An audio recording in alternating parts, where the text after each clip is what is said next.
d'arrangement. On va continuer avec les conclusions et tendances. Donc ici, la majorité des répondeurs utilisent des aliments frais à la maison et préfèrent visiter des restaurants familiers. Donc c'est bon parce que les restaurants familiers utilisent la plupart du temps des aliments frais. Donc ça ressemble à la maison, c'est quand même plus santé que des restaurants rapides. De plus, la grande majorité inclut les viandes, légumes et pâtes dans leurs aliments préférés. Ce qui est bon, c'est des bons aliments à prendre. Numéro 2, on a les viandes et pâtes. Ce sont les aliments les plus populaires durant les étapes de vie plus tard. Donc, plus que les gens grandissent, plus qu'ils trouvent les viandes et pâtes plus importants pour avoir leurs protéines et leurs carbs. C'est un bon repas à consommer durant toute notre vie, mais les âgés ont besoin de plus de nutriments et retrouvent la plupart de ceux-ci dans les viandes. D'après moi, ma communauté fait des bons choix.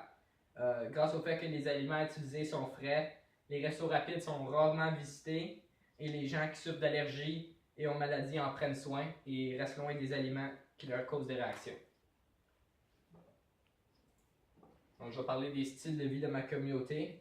Tout le monde a un style de vie nutritionnel différent, mais celui-ci peut être transmis par la famille, la culture, ou être adopté par des diètes et des maladies qui font en force à changer tes habitudes nutritionnelles.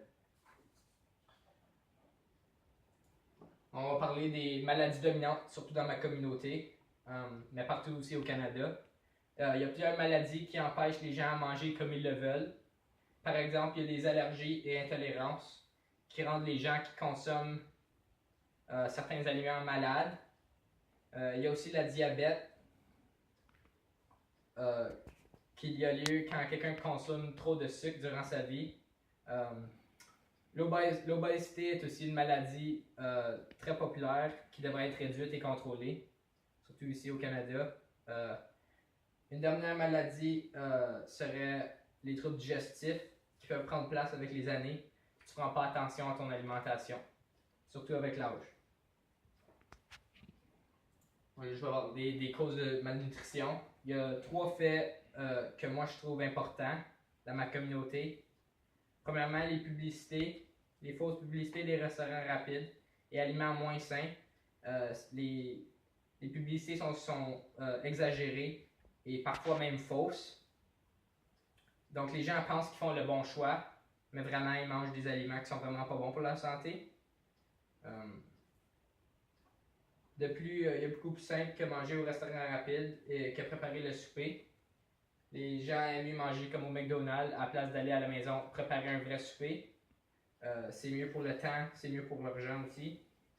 Puis pour finir, je trouve que les jeunes de nos jours, surtout en 2018, sont pas assez actifs, passent trop de temps inactifs, assis en avant de la télévision avec leurs appareils électroniques, manger de la malbouffe au lieu de prendre soin de leur alimentation.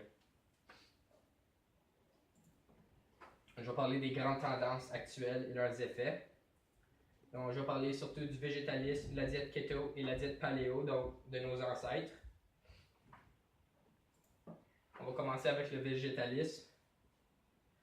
Il constitue surtout d'aliments qui ne proviennent pas d'animaux, donc aucune viande, aucun fruit de mer, poisson, œufs, produits laitiers, tout ce qui provient d'animaux.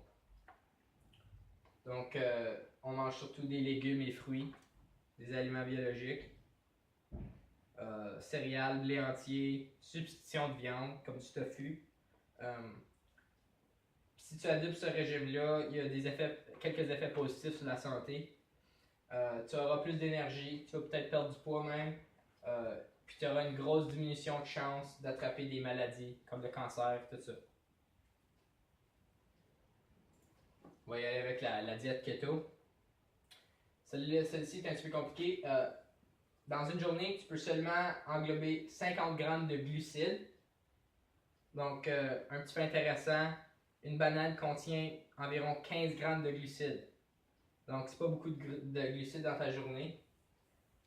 Puis, à part ça, tu manges seulement des bons gras, comme des œufs, des avocats, de la viande rouge, des légumes, tout ça.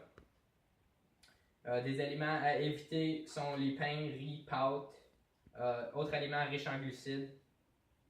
Tu devrais perdre du poids rapidement après avoir adopté ce régime et elle devrait t'aider si tu souffres d'épilepsie. Les docteurs utilisaient surtout ça dans le temps pour les gens qui avaient de l'épilepsie. On a aussi la diète paléo, donc de nos ancêtres. Est quand même simple, consiste à laisser tomber les aliments transformés en usine et tu manges seulement des aliments purs et riches. Cette diète inclut toute viande, poisson, fruits, légumes et bons gras. Donc tout ce qui est ici sont bons. Tu peux les manger, surtout les légumes, comme j'ai dit, les fruits. Autre aliment à consommer, ce serait des œufs et des noix. C'est là que tu prendras tes protéines. Les aliments à éviter sont les produits laitiers, les sucres raffinés, les jus, patates, sel, tout aliments qui ne sont pas purs, biologiques, qui ont été transformés en usine, touche pas. En suivant ce régime, tu diminues surtout les risques d'attraper un cancer, la diabète, les maladies du cœur et autres. Donc, on va terminer ça avec des aliments que moi je recommande dans ma communauté. On va commencer avec les pommes. Comme qu'ils disent, une pomme par jour garde les docteurs loin. Et celle-ci contient des vitamines C. Il y a des bons sucres, des antioxydants qui protègent contre plusieurs maladies. Donc, en manger une par jour, au moins 2 ou 3 par semaine, c'est super bon pour toi. On va y aller pour continuer avec le poulet. Le poulet, c'est une excellente source de protéines et est efficace pour augmenter le métabolisme et garder notre cœur et sang en bonne santé avec nos activités physiques puis pour notre journée. Le chocolat noir est reconnu comme antidépressant et bon pour lutter contre la fatigue. Donc pour le monde qui prennent des petites nappes, comme on dit, après l'école, ça l'aide à rester énergisé. Numéro 4, on a les œufs. C'est très riche en protéines. Vitamine D est bon pour le cœur et les os. Donc c'est bon pour le monde qui font du sport. Numéro 5, on a le saumon. C'est une très bonne source d'oméga 3 et améliore la santé des cheveux, os et de la peau.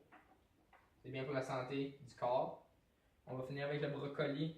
Le brocoli est plein de vitamines K et C. Il contient aussi plusieurs antioxydants qui protègent contre plusieurs maladies comme la pomme. Donc ça c'est ma présentation. Merci beaucoup.